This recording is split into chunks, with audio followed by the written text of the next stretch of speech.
Hello everyone.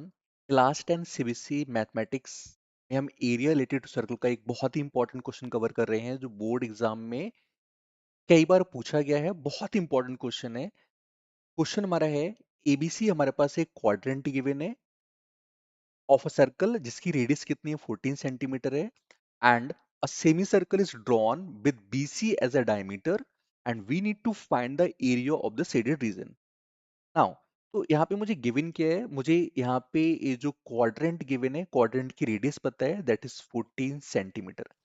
अब जो BC हमारा है वो डायमीटर है जिससे हमने एक सेमी सर्कल ड्रॉ किया है, that is semi circle B Q C.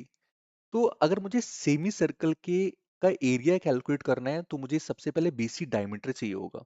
तो एरिया ऑफ शेडेड रीजन के बारे में अगर मैं बात करूं तो एरिया ऑफ शेडेड रीजन क्या होगा? एरिया ऑफ शेडेड रीजन होगा area of semi circle minus area of the minor segment.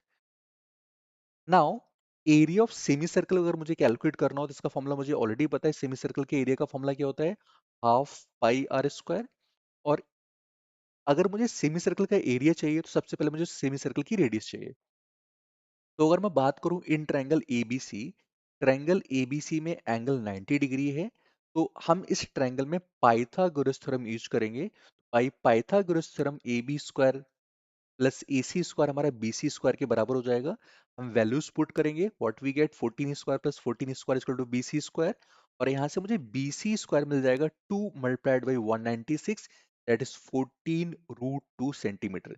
तो बी सी हमारा डायमीटर है जो मुझे क्या मिल चुका है 14 रूट 2 सेंटीमीटर। नाउ बीसी अगर हमारे पास डायमीटर है तो हम रेडियस कैलकुलेट कर लेंगे।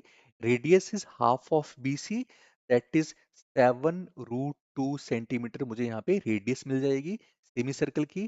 तो एरिया ऑफ सेमी सर्कल क्या होगा? एरिया ऑफ सेमी सर्कल होगा हाफ पाई आर स्क्वायर। हम वैल्यू पुट कर देंगे, पाई की value 22.7, radius is 7 root 2 multiplied by 7 root 2। 7 से 7 कैंसिल आउट हो जाएगा, 2 से हम 22 को कैंसिल आउट करेंगे, वी गेट 11। और सभी नंबर को जब मल्टीप्लाई करेंगे तो मुझे यहाँ से मिल जाएगा that is 77 multiplied by 2, that is 154 centimetre square. तो यहाँ से मैंने सेमी सर्कल का एरिया कैलकुलेट कर लिया है। तो शेडेड पार्ट का एरिया कैलकुलेट करने के लिए मुझे एक चीज और कैलकुलेट करनी है, that is area of minor segment. Area of minor segment क्या होता है?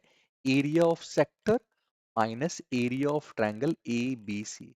सेक्टर के एरिया का फॉर्मूला सभी को पता है, theta upon 360 multiplied by pi r square. And area of sector हम कैलकुलेट कर रहे हैं, theta upon 360 multiplied by pi r square. Theta की वैल्यू 90 डिग्री है, डिवाइड बाई 360, पाई इज 22.7। और रेडियस मुझे ऑलरेडी पता है that is 14 multiplied by 14। Simplified करेंगे कैलकुलेशन के बाद में तो मुझे यहाँ से मिल जाएगा area of sector is equal to 154 centimetre square. Now area of triangle क्या होगा? Area of triangle half into base into height. तो हाफ हो गया, बेस हमारा 14 है और हाइट हमारे पास कितनी है दैट इज 14 है। तो यहाँ से हो जाएगा half multiplied by 14 multiplied by 14। और यहाँ से मुझे ट्रायंगल का एरिया मिल जाएगा that is 98 centimetre square. Now सारी वैल्यूज मुझे पता है, अब इन वैल्यूज को हम अपने फॉर्मूले में पुट कर देंगे। तो एरिया ऑफ माइनस सेगमेंट हम कैलकुलेट करेंगे सबसे पहले। तो एरिया ऑफ माइनस सेगमेंट क्या हो जाएगा?